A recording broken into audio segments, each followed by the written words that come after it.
Ahoj Jana, ja som počula, že Michal sa stal doktorom miestnej nemocnici. To naozaj? Teraz sa mi bude musieť venovať. Budem musieť so mnou tráviť čas.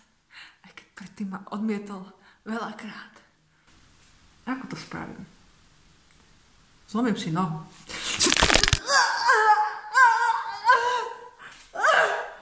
Hej, doktor Michal, mám zlomenú nohu.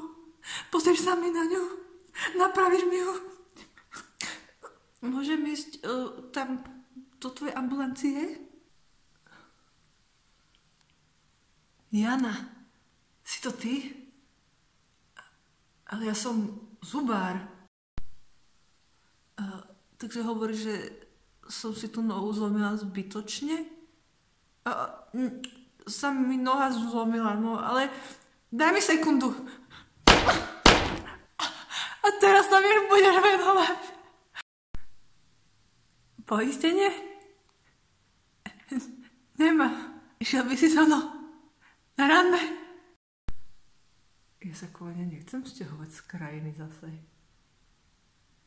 Dobre, môžeme ísť na rande, ale len raz, dobre?